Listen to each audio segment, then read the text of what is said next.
మేము సూళ్ళూరుపేటలో రథయాత్ర చేస్తాం. విన్నారా? అది జరిగింది, అయిపోయింది. 28 శనివారం. వచ్చే శనివారం 5 జూలై గూడూరులో రథయాత్ర. They will go there to Gudur. అప్పుడు సూళ్ళూరుపేట ప్రసాదం మీకు ఇచ్చారా?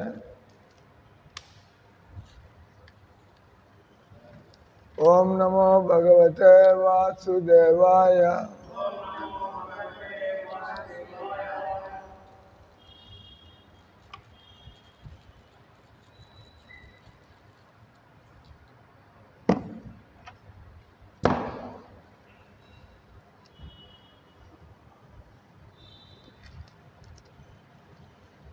సో మార్నింగ్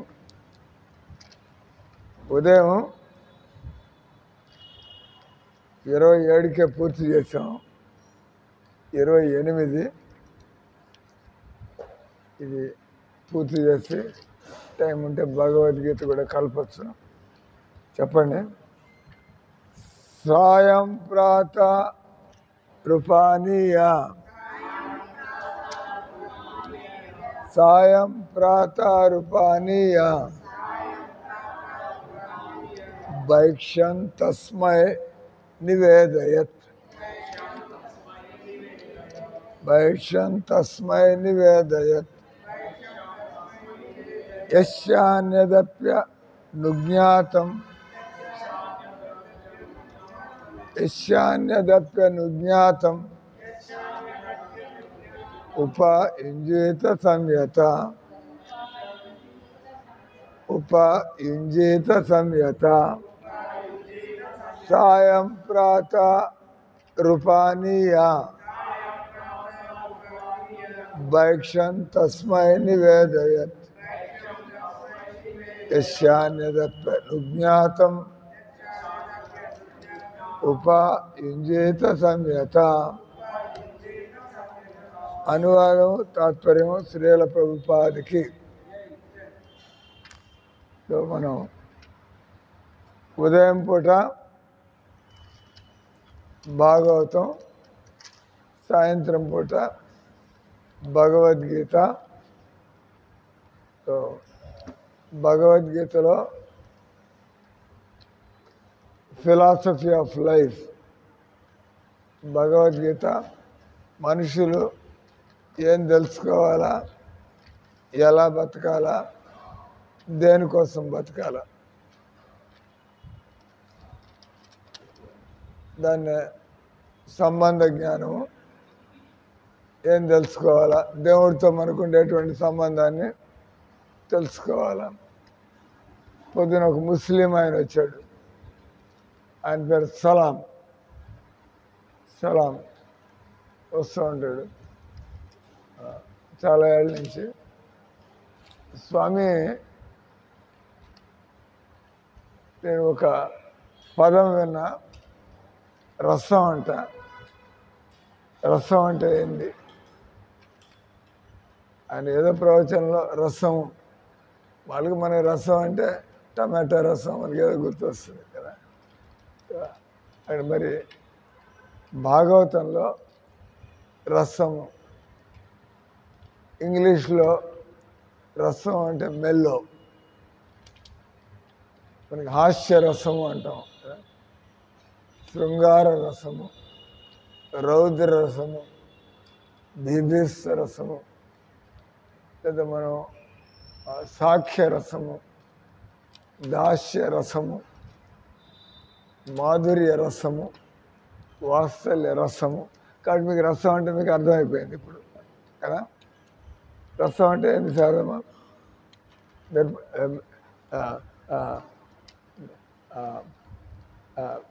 దాన్ని అంటారు బ్లాక్ పెప్పర్ చారు, మిరియాల చారు. చారు అనేది రసాన్ని మనం చారు అంటాం. అంటే రసం అంటే ఏంది?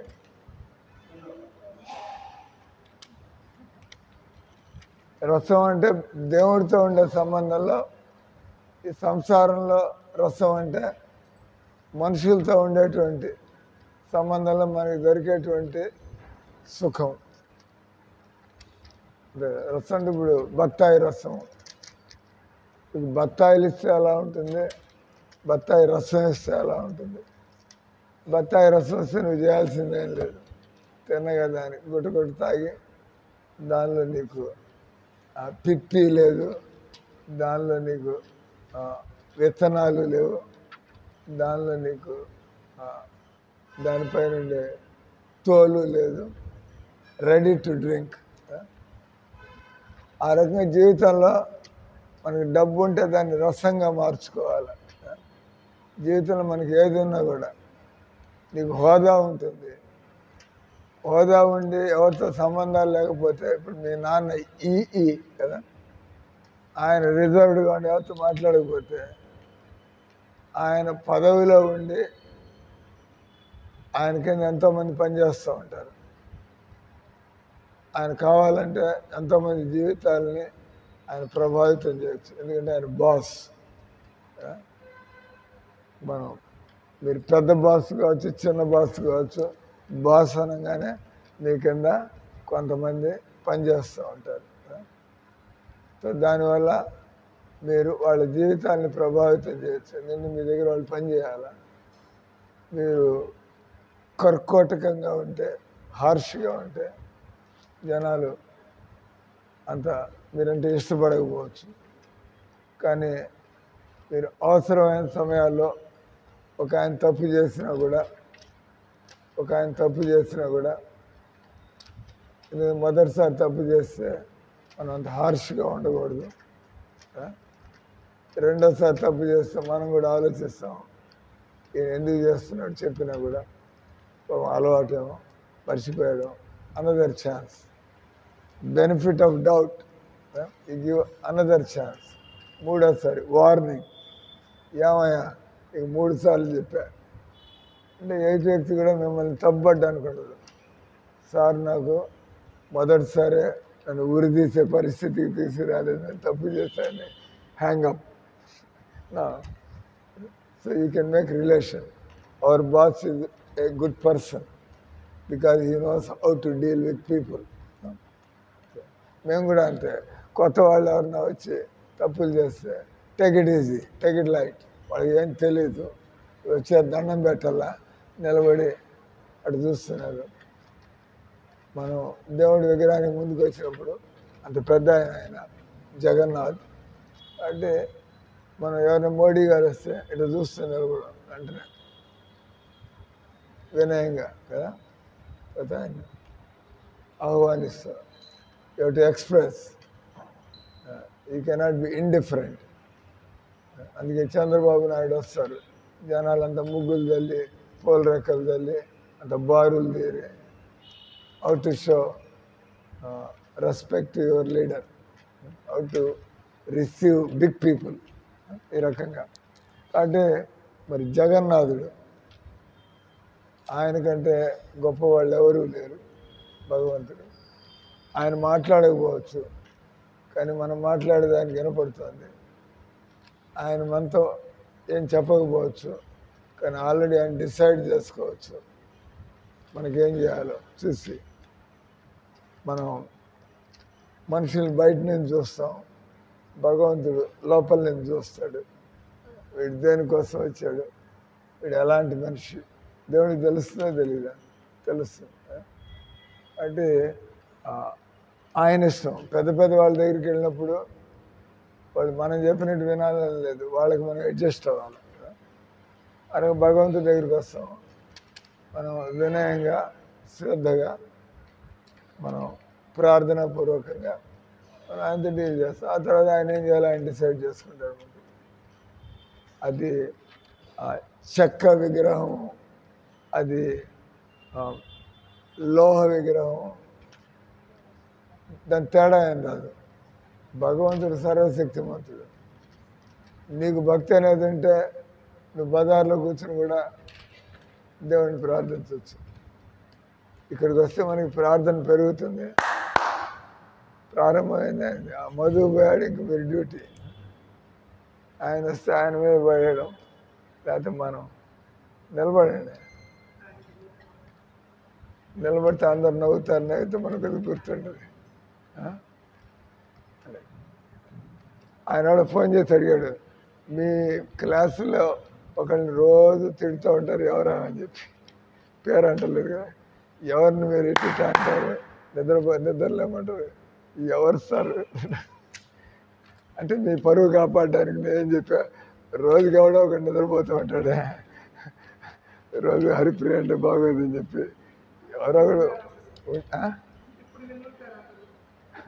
వినాలి కదా, తెలియాలి.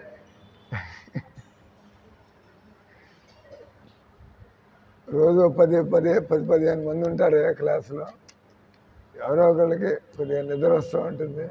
ఈ మాదిరి ఉంటుంది, ఆఫీసులో అంతా వాళ్ళంతా చెత్త కొట్టి చావబాది అని పనులు చెప్పించి, అంటే మీరే ఈ కాదు కదా, వీళ్ళ నాన్న అంటే మీరు ఓన్లీ ఈ పైన ఏడి ఉంటాడంట, తర్వాత డిఈ ఉంటాడంట, సిఈ కూడా ఉంటాడా, చీఫ్ ఇంకా ఈకి పైన. అదే మనం ఇక్కడ రసం గురించి మాట్లాడుతున్నాం. మనకి బత్తాయి రసం, మనకి మిరియాల రసం, మనకి ఇవన్నీ కూడా పూర్తి తృప్తిని ఇయ్యజాలవు. మనకి అలాగే మనుషులతో మనకి రసాలు ఉంటాయి. ఏదైనా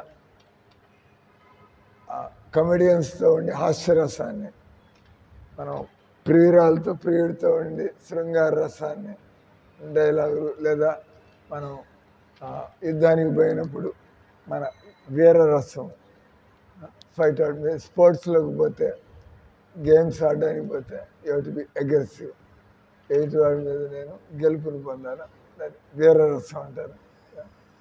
సో భగవంతుడికి మనకి మధ్య కూడా ఆ రకంగా సంబంధం ఉంది.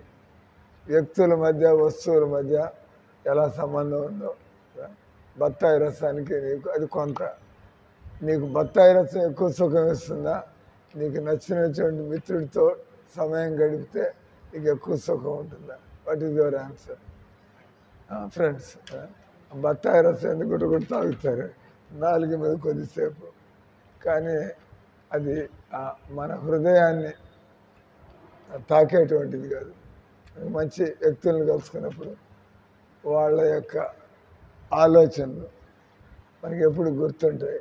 ఆ స్వామి నేను క్లాసుకు పోయినప్పుడు ఆయన అట్లా అన్నాడు, because that is relevant to your life. నీ జీవితానికి ఉపయోగపడేటువంటి ఒక మాట విన్నప్పుడు, ఆ సందర్భం వచ్చినప్పుడు, ఈ సందర్భంలో స్వామి ఇట్లా చేయడం అన్నాడు, కన్విన్స్ అయినాం. So you want to cross your hurdle by remembering the good advice. అలాగే మనం ఈరోజు మనం చెప్పుకునే రసం మనం అడుగు తినగానే, ఓహో జీవితంలో నేను రియల్ రసం అంటే మీరు ఒక ఫ్రెండ్తో సంబంధం ఉంటుంది, కొన్నాళ్ళ తర్వాత అది అంత గట్టిగా ఉండకపోవచ్చు, లేదా అంతకంటే మంచి ఫ్రెండ్ దొరకవచ్చు కదా జీవితంలో. కానీ భగవంతుడు లాంటి ఫ్రెండ్ ఎవడు ఉండడు, భగవంతుడు లాంటి లవర్ ఎవడు ఉండడు, భగవంతుడు లాంటి పిల్లవాడు ఎవడు ఉండడు. మన తల్లిదండ్రులు అయితే, మీకు తల్లిదండ్రులకు మామూలు పిల్లవాళ్ళు తలనొప్పులు పుట్టిస్తారు, మామూలు పిల్లవాళ్ళు ఏడుపు తెప్పిస్తారు మొండికెత్తి పెంకితనంతో. కానీ భగవంతుడు మన మనస్సును ఆనందంతో నింపేస్తాడు. ఏం చేసినా కూడా, భగవంతుడు గొడవ పడినా కూడా, చిలిపి చేష్టలు చేసినా కూడా అది భగవంతుడికి తెలుసు, ఎవరిని ఎలా సుఖ పెట్టాలో ఆయనకి తెలుసు కదా. సో కాబట్టి ఇక్కడ ఆ ముస్లిం ఆయన అడిగింది, సార్ ఆ రామాయణ ప్రవచనంలో టీవీలో ఆయన రసం అంటున్నాడు, ఏంది సార్ అని చెప్పి. అంటే భగవంతుడికి మనకుండే సంబంధం అది రామాయణంలో రసం కాబట్టి భగవంతుడికి మనకుండే సంబంధం గురించి మాట్లాడుతున్నాడు. దాన్ని సంబంధం అనకుండా రసం అంటే రక్తి గట్టించేటువంటిది. రసం అంటే దానికోసం మనం ఎదురు చూస్తూ ఉంటాం, శుద్ధమైనటువంటి ఆనందాన్ని ఇచ్చేటువంటిది, నో సైడ్ ఎఫెక్ట్స్. సంసారంలో ఎవరితోనైనా మనకి సంబంధం ఉన్నా కూడా, మీ ఫ్రెండ్ దాని మిత్రరసం ఉంది.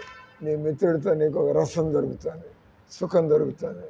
కానీ ఆయనకి కాలు ఇరిగినప్పుడు నీకు కాలు ఇరిగిన బాధే, నీకు బాగా దగ్గరైనటువంటి మిత్రుడు కాలు ఇరిగినప్పుడు నీకు అదే బాధ. ఇద్దరు రోజు నేను మోటార్ సైకిల్ తీసుకొచ్చేవాడు. ఆయన తన టైంనిచ్చి తన పెట్రోల్ ఖర్చు పెట్టి నీకోసం పనిచేశాడు. ఆయనకే కాలు ఇరిగింది.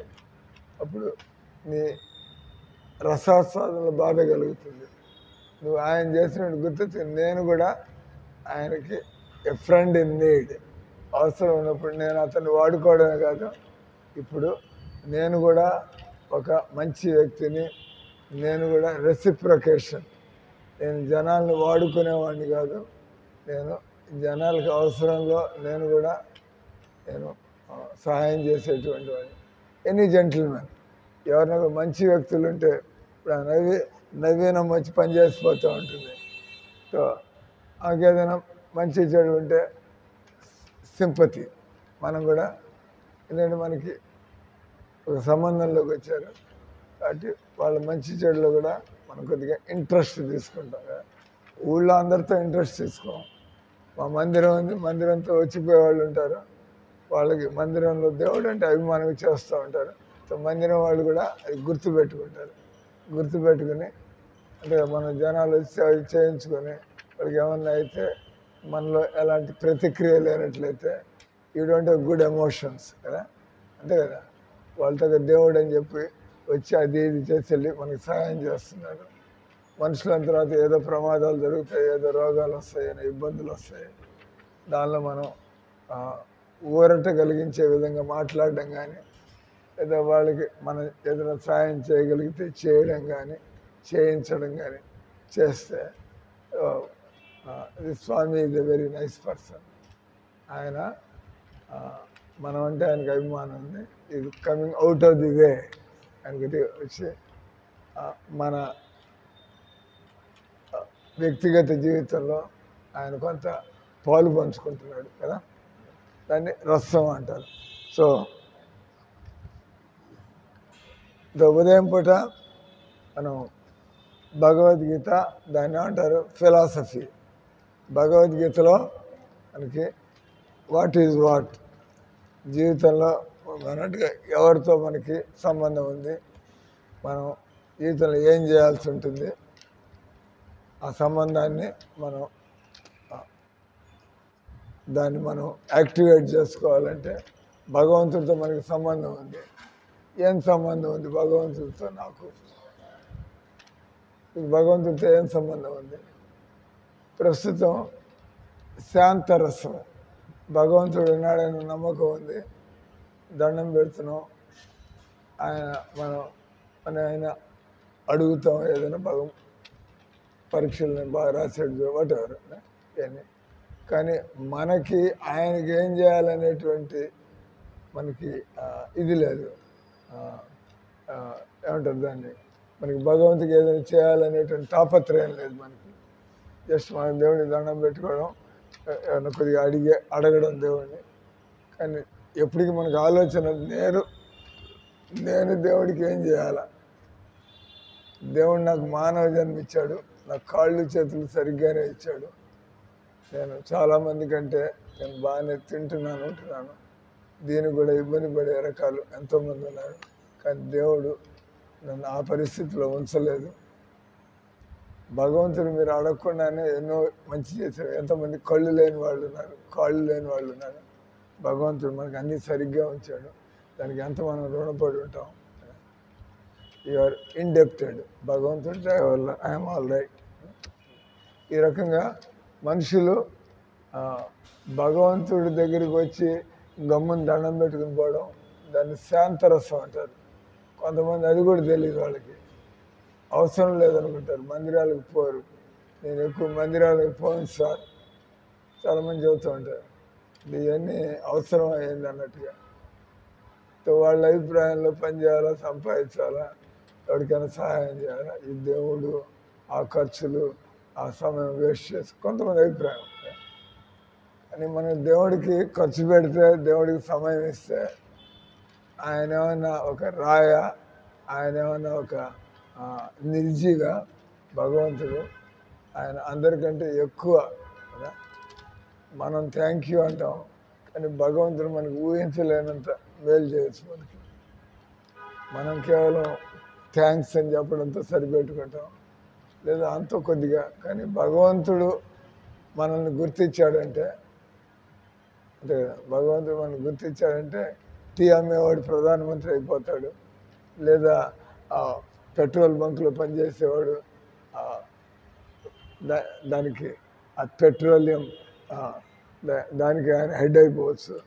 అంబానీ, రిలయన్స్ ఈ రకంగా ప్రారంభించింది ఎక్కడి నుంచి ఎక్కడికి చేరుకున్నారు ఈ రకంగా.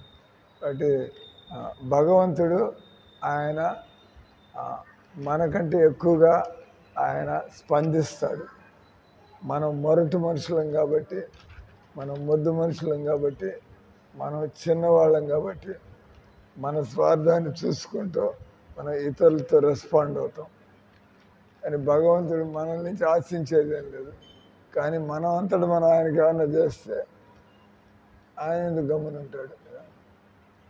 కృష్ణుడికి ఏం చేసినా కూడా అది వృధా అయ్యే అవకాశం లేదు. అలాంటి ఉదాహరణలు మన శాస్త్రాల్లో లెక్కలేనున్నాయి. తెలుసో తెలియకో కృష్ణుడికి సేవ చేస్తుంటే భగవంతుడు ఏ విధంగా దాన్ని గుర్తుపెట్టుకుని వాళ్ళని ఆయన ఏం చేశాడు? గజేంద్రుడు ఏం చేశాడు? గజేంద్ర మోక్షం అంటారు. గజేంద్రుడు ఒక ఏనుగు, ఆయన నీళ్లలో మొసలి పట్టేసుకుంది. నీళ్లలో మొసలికి బలం ఎక్కువ ఉంటుంది. అంటే నేల మీద ఏనుగుకి నేను గ్రౌండ్, నీళ్ళల్లో అంటే పాపం అది ఇటు అయిపోతూ ఉంటుంది. ఏనుగు నీళ్ళలో ఏం తిరుగుతుంది, దాని ఒళ్ళు దోసుకోవడంలోనే దాని పని అయిపోతుంది. ఇక it is a foreign environment. అంటే మన నీళ్ళలో మనం ఎంతసేపు మనం ఉండగలుగుతాం అంటే ఏనుగు అది నీళ్ళలో ఉండి దానికి పూర్వజంలో మనిషి ఉండొచ్చు.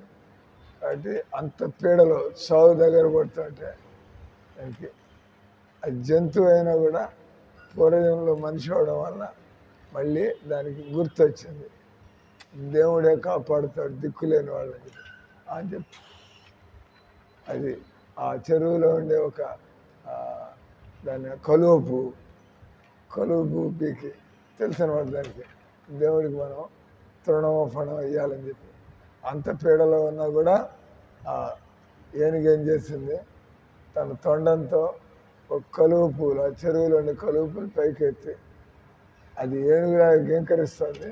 కానీ భగవంతుడికి అన్ని భాషలు వస్తాయి. అర్థం చేసుకున్నాడు, ఇది పూర్తిగా నమ్ముకొని నన్ను పిలుస్తుంది అంటే నేను కాపాడకుండా ఎలా ఉంటా. గీతలో భగవంతుడు ఆయన ప్రామిస్ చేస్తున్నాడు, ఎవరైనా నన్ను నమ్ముకున్నట్లయితే నేను వాళ్ళని ఉద్ధరిస్తానని. దాని కారణంగానే మాలాంటి వాళ్ళు కొంతమంది భక్తులు అవుతూ ఉంటారు. భగవంతుడు అబద్ధం చెప్పడు కదా, భగవంతుడు వచనం ఇస్తున్నాడు కదా. కాబట్టి నా జీవితం ప్రస్తుతం ఎలా ఉన్నా కూడా, ప్రస్తుతం నా బుద్ధి ఎలా ఉన్నా కూడా మనకి దేవుడితో సంబంధం కావాలని ఉంటుంది. ఒక ఆయన మందిరంలో చేరాడు, ఇక్కడ మందిరంలో చేరి కూడా సారాయి తాగుతున్నాడు. బిత్తరపోయాం, ఇదేందిరా బాబు, ఆయన సారాయి తాగాలంటే మందిరంలో ఎందుకు ఉండాలి, గౌరవంగా బయట ఉండొచ్చు. చాలా తప్పు కదా, మందిరం పేరు పాడవుతుంది. ఆయన కూడా పెద్ద తప్పు చేస్తున్నాడు మందిరంలో ఎవరు వచ్చారా, భక్తి చేసుకోవాలనుకునే వాళ్ళు వచ్చి చేరాలా, వచ్చి మీ భక్తిని ఇంప్రూవ్ చేసుకోండి, బాగా తగ్గ నేర్చుకోండి. అటే కాకుండా ఈ స్వాములు హరే రామ హరే కృష్ణ మనం దమ్మారథం, ఆయన పని ఆయన, మా పని మేము చేస్తూ ఆ మధ్యలో కంపు కొడుతుంటే ఈయన మందిరంలో సారాయి వాసన ఎందుకు వస్తుంది అంటే ఎక్స్పోజ్. కాబట్టి ఇక్కడ మనం మానవ జీవితం అంటే మనం ఇంకెక్కడా కూడా ఎత్తుక్కోకుండా ఉండాలంటే దేవుడు మనకి ఆఖరి మెట్టు. దేవుడి తర్వాత కూడా ఇంకేం ఉంచారంటే ఇంకేం లేదు, రసం తాగడం మిగిలింది. Just enjoy your life, be blissful, be active. భక్తులు ఎప్పుడు డల్గా ఉండరు కదా. నిన్నే వాళ్ళకి దేవుడికి సేవలు చేస్తుంటే ఎంత సుఖం కలుగుతుంది. సో వాళ్ళు ఎప్పుడు కూడా today what can I do, today what can I do, భగవంతుడు ఆ రకంగా ఎదురు చూస్తూ ఉంటారు భగవంతుడికి ఎలా ఎలా సేవలు చేయాలని. సో ఈరోజు శ్లోకంలో మనం చదివింది భాగవతం చదువుతున్నాం. ఉదయం ఇట్లా నీలాగా ఎవరు వచ్చి కూర్చున్నాడు, ఆయనతో మాట్లాడుతూ అక్కడికి ఆగిపోయి క్లాస్ ఆయన మీద డైవర్ట్ అయింది, మిగిలిపోయింది. అది ఇప్పుడు దీన్ని పూర్తి చేస్తున్నాం. ఇప్పుడు మనం చదివిన శ్లోకం యొక్క అనువాదం తాత్పర్యం. ఉదయ సంధ్యలయందు ఎవరి గురించి చెబుతున్నాడు ఇక్కడ కృష్ణుడు? ఉద్ధవుడు వర్ణాశ్రమ ధర్మము అంటే భగవంతుడితో సంబంధం అది దానంతట అది రాదు. లేదా సడన్గా ఇప్పుడు నువ్వు అనుకుంటావు నాకు ప్రభుపాదుకున్నంత ప్రేమ నాకు రావాలి దేవుడి మీద. ఆయనకి ఎంత ప్రేమ ఉండి ఎన్ని మందిరాలు కట్టాడు, ఎంత ప్రేమ ఉండి ఎన్ని పుస్తకాలు రాశాడు, ఎంత ప్రేమ ఉండి ఎంత తిరిగి జనాల్ని ఆయన కన్విన్స్ చేసి, నేను ఆయనకు అనుభవంతో తెలుస్తుంది. ఆయన అనుభవాన్ని పంచుకుంటుంటే మిగతా వాళ్ళు కూడా నేను కూడా కృష్ణ భక్తి చేసి చూస్తాను. ఈయన చెప్పేదంతా కూడా బాగానే ఉంది, కరెక్ట్గానే అనిపిస్తుంది. Let me also make a trial. ఆ రకంగా చేసి ఆయన కృష్ణుడు సత్యము, గాడ్ ఈజ్ ట్రూత్, భగవంతుడు సత్యము. అంటే ఎవరైనా కూడా కరెక్ట్గా కృష్ణుడి దగ్గరికి వచ్చారంటే వాళ్ళ జీవితాలు మారడం ఖాయం, దాని డౌట్ ఏం లేదు. అంటే ఆయన అంటే మనకు కూడా అలాగే అనిపిస్తుంది. దేవుడు లాంటి మిత్రుడు ఇంకోటి ఉండడు. అంటే అలా నేను చక్కగా దేవుడితో సంబంధాన్ని పెట్టుకోవాలా, కానీ మన మనసు అటు ఇటు పరిగెడుతుంది. మరి దీన్ని ముందు సరి చేసుకుంటే కదా మనం నిజాయితీగా దేవుడి ఫ్రెండ్ లాగా ఉండగలిగేది. కాబట్టి టైం పడుతుంది. సో దాన్ని ఏమన్నారు, 2 రకాల ధర్మాలు. ఒకటి వచ్చి వర్ణాశ్రమ ధర్మం. అంటే మనం ఎక్కడ ఉంటే వర్ణాశ్రమం అంటే వర్ణ ఆశ్రమం 2 శబ్దాలు ఉన్నాయి. వర్ణం అంటే మన స్వభావము, పనితీరు. అంటే నువ్వు మెకానిక్ అవ్వాలంటావు, ఇంకోటి డాక్టర్ అవ్వాలంటాడు, అది దాన్ని అంటారు వర్ణ అంటారు. You belong to the category of engineers, you belong to the category of Brahmins. అంటే ఎవరికైతే ఆధ్యాత్మిక జీవితంలో ఇంట్రెస్ట్ ఉంటుందో దానికి తగినటువంటి తపస్సు, తెల్లవారుజామున లేవాలంటే లేవడానికి తయారవడం, పండగ రోజులు ఉపవాసం ఉండాలంటే ఉపవాసం ఉండడం, మన మనసు అటు ఇటు పరిగెడుతున్న కూర్చొని జపం చేయాలంటే జపం చేయడానికి తయారవడం, ఇది బ్రాహ్మణుడి యొక్క లక్షణాలు. దాన్ని బట్టి మనం ఏ వర్ణానికి చెందుతాం. ఇప్పుడు నువ్వు ఉంటావు, నువ్వు కూడా దేవుణ్ణి తెలుసుకోవాలనే ఇంట్రెస్ట్ అది. అంటే నీలో కొద్దిగా బ్రాహ్మణత్వం ఉంది. You are spiritually little awakened. కాబట్టే నువ్వు ఈ వయసులో మందిరానికి వచ్చి దేవుణ్ణి, మిగతా వాళ్ళని పట్టించుకోరు.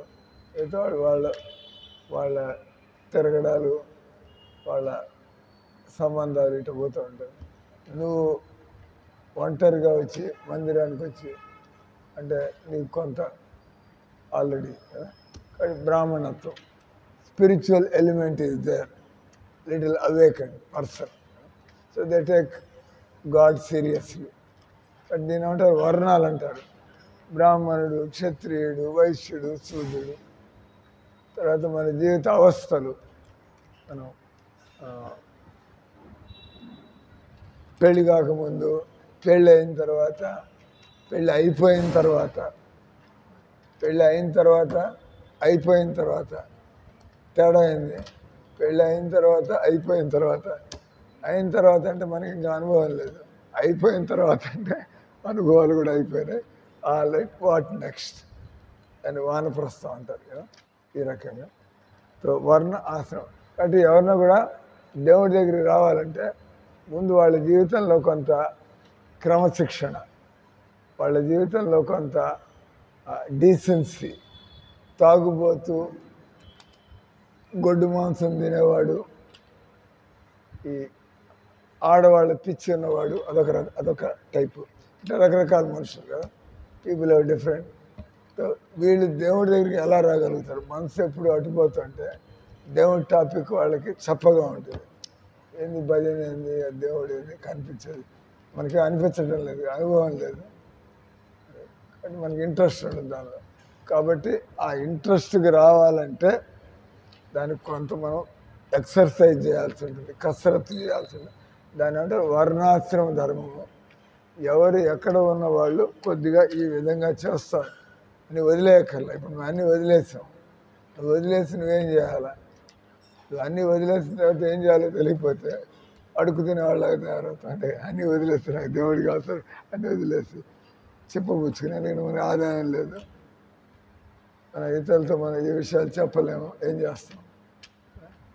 అంటే అన్నీ వదిలేయడం వీలు కాదు, దానికి యు ఆర్ నాట్ ఎలిజిబుల్.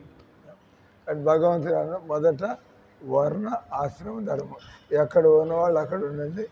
ఉంటో భగవద్గీతలో చెప్పినట్టుగా కొద్దిగా నువ్వు ఇవి చేస్తావు. స్టూడెంట్గా ఉంటావు, ఈ విధంగా బతుకు. గృహస్థుడిగా ఉంటావు, ఈ విధంగా బతుకు. ప్రాక్టికల్. నేను భగవంతుడు గృహస్థ జీవితం వదిలిపెట్టమని లేదు, నేను చదువులు వదిలిపెట్టమని లేదు. ప్రాక్టికల్ అది చేస్తూ you can work on your relation with God. భగవంతుడితో సంబంధం కోసం నువ్వు స్టూడెంట్గా ఉంటూ కూడా ప్రయత్నం చేయొచ్చు. దాని అంటే వర్ణ ఆశ్రమ ధర్మం. ఎవడు ఏ ఆశ్రమంలో ఉంటే అక్కడ ఉంటా దేవుడితో సంబంధానికి ఏం చేయాలి, ఎవరి స్వభావం ఎలా ఉంటుందో దానికి చెందినటువంటి కర్మలు చేస్తాం. వాడెవడో రోడ్లు ఊడుస్తూ ఉంటాడు, అయితే వాడు దేవుడితో సంబంధం పెట్టుకోలేడే. రోడ్లు ఊడ్చేవాడు వీడికి, ఇదంతా వాడికి, వాడు ఏం చేయగలుగుతాడు? వాడు మనిషి కాబట్టి రోడ్లు ఊడుస్తూ దేవుడికి దండం పెట్టుకోవచ్చు. ఎన్ని శ్లోకాలు, ప్రవచనాలు ఎన్ని చేయకపోవచ్చు, దేవుడికి దండం పెట్టుకోవచ్చు. మన పైన ఏదో దైవశక్తి ఉంది, ఆ దైవశక్తి కృష్ణుడు అంటున్నాడు కాబట్టి నేను కృష్ణుడికి దండం పెట్టుకోవాలా. దట్స్ కాల్డ్ వర్ణాశ్రమ ధర్మం. ఎక్కడ ఉన్నవాళ్ళు అక్కడ ఉంటాం, కొద్దిగా దేవుడి వైపుకి ఎలా మూవ్ అవ్వాలా. సో మనకి అన్నీ తెలిసిపోయి మనకి రసం దొరుకుతుంది. అప్పుడు మన ఇతరులకు కూడా మనం క్యాన్వాస్ చేస్తూ ఉంటాం, అంతే కదా. ఎవడు క్యాన్వాస్ చేస్తాడు? చంద్రబాబు నాయుడు కోసం ఎవడు క్యాన్వాస్ చేస్తాడు? చంద్రబాబు నాయుడు అంటే అభిమానం ఉన్నవాడు చంద్రబాబు నాయుడు వైపున తిరుగుతూ క్యాన్వాస్ చేస్తూ ఉంటాడు కదా. ఆ రంగా కృష్ణుడితో మనకి సంబంధం ఏర్పడితే అందరూ కూడా కృష్ణుడితో సంబంధం పెట్టుకొని వాళ్ళు జీవితాన్ని సఫలం చేసుకోవచ్చు కదా. సో ఈరోజు మనం చదువుతున్నది ఇది కృష్ణుడు ఉద్ధవుడికి ఆయన అడిగాడు మానవ జన్మ భగవత్ప్రాప్తి కోసం, కానీ ఎవడు కూడా భగవత్ప్రాప్తి కోసం ప్రయత్నం చేయటం లేదు. ఎక్కడ ఉన్నవాళ్ళు అక్కడే మగ్గుతున్నారు, ఎక్కడ ఉన్నవాళ్ళు అక్కడే కుళ్ళుతున్నారు. కానీ ఎవడు కూడా అనుభవం నుంచి, జ్ఞానం నుంచి దేవుడు లేకుండా మనము సుఖంగా జీవించడం వీలు కాదనే నిర్ణయానికి ఎవడు రావటం లేదు. వాళ్ళ ప్రయత్నాలతో సుఖపడడానికి చూస్తున్నారు. ఏ రోజైతే నీకు తెలుస్తుందో దేవుడు అనే ప్రమేయం లేకుండా నేను సుఖపడడం వీలు కాదు, అటువంటి వాడు ఇంకా మెల్లిగా మూవ్ అవ్వడానికి నేను దేవుడి దిశలో మూవ్ అవ్వాలి. అది ఇక్కడ భగవంతుడు ఉద్ధవుడితో చెబుతున్నాడు. ఉదయ సంధ్యల యందు ఒక బ్రహ్మచారి ఎవరైతే పెళ్లి చేసుకోలేదో, ఎవరైతే గురువు గారి దగ్గర ఉండి ఆయన ఆశ్రమంలో ఉండి ఈ వేదాంతాన్ని, ఈ జ్ఞానాన్ని తెలుసుకుంటూ ఉంటాడో వాడు ఏం చేయాల్సి ఉంటుంది? ఉదయ సంధ్యలందు అతడు అన్నాది వస్తువులు భిక్షం అడిగి తెచ్చి గురువుకి సమర్పించవలను. సో బ్రహ్మచారులు ఇందాక వచ్చి అడుగుతున్నాడు రూమ్కి వచ్చి, మరి అది నేను దీక్ష తీసుకోవడానికి వెళ్తున్నా, దీక్ష తీసుకోవడానికి వెళ్తే మనం సిగ్గు ఒడిచిపెట్టి గురువు గారి కోసం మనం దక్షిణ అడుక్కోవాలి. పోయి మా గురువు గారికి దక్షిణ ఇవ్వాలా, మీరేమన్నా ఇవ్వండి అని. అంటే దానికి మనం అహంకారం వదిలిపెట్టాలి కదా. ఎవరిని అడుక్కోవడానికి ఇప్పుడు మనం అడుక్కోవాల్సిన అవసరం లేదు, కానీ ఇతరులని దేవుడి సేవలో పెట్టడానికి మనం అడుక్కోవడానికి వెళ్తే మన కోసం వెళ్ళాలి. ఈ వ్యక్తి ఇంత డబ్బులు సంపాదిస్తున్నాడు, ఇంత ఖర్చు పెడుతున్నాడు, కానీ దేవుడికి ఏం చేయటం లేదు, కాబట్టి నేను దేవుడి సేవకు కానీ లేదా నేను ఒక అడుక్కు తిన వాళ్ళ కానీ ముందుకెళ్తే ఆయన ఏదో రకం కొంత వేస్తే మీరు కూడా దేవుడికి కనెక్ట్ అవుతున్నట్టు కదా. కాబట్టి బ్రహ్మచారులు మందిరాలు నడుపుతూ ఉంటారు, బ్రహ్మచారులు రకంగా శాస్త్రాలు చదువుతూ ఉంటారు, బ్రహ్మచారులు జపం చేసుకుంటూ ఉంటారు. వాళ్ళకి వాళ్ళ బిజీ లైఫ్ ఉంది, మరి వాళ్ళ ఖర్చులు ఎలా నడుస్తాయి. అటు ఇది అని అంటారు మ్యూచువల్ గ్రోత్. సంపాదించి ఎన్నో తప్పుడు విధాలుగా డబ్బు ఖర్చు పెడుతున్నారు. వాళ్ళకు కొంత ఈ గృహస్థుడు కొంత, ఆ గృహస్థుడు కొంత, ఇంకో గృహస్థుడు కొంత, ఈ రంగం కొద్ది కొద్దిగా మందిరం నడిచిపోతూ ఉంటుంది. దానివల్ల మీరు భక్తి చేయకపోయినా కూడా భగవంతుడి మందిరం నడపడానికి పరోక్షంగా మీరు కొంత యోగదానం కొంత ఇచ్చారు, కాబట్టి మీకు తెలియకుండానే మీకు అది సుకృతిగా మారుతుంది. అంటే బ్రహ్మచారులు దానికోసం పోతారు, వాళ్ళకి తిండి లేదని కాదు, కానీ భగవంతుడి సేవలు పెంచడం కోసం, భగవంతుడి సేవ చక్కగా చేయడం కోసం వాళ్ళు వెళ్తాడు. ఇచ్చేవాడు ఇస్తాడు, లేనాడు లేడు, బలవంతం లేదు. అడుగు తినేవాడు బలవంతం చేయడానికి లేదు. మాట్లాడచ్చు, నాలాంటి అడిపోతాడు లేదా నీలాంటి అడిపోతాడు, నీకు ఎక్కువ మాట్లాడడం రాదు, ఆ దేవుడి సేవకి మీకు కొద్దిగా తోచింది అని అంటారు, పవా ఇక్కడి నుంచి అంటారు, హరే కృష్ణ అక్కడి నుంచి బయలుదేరుతారు.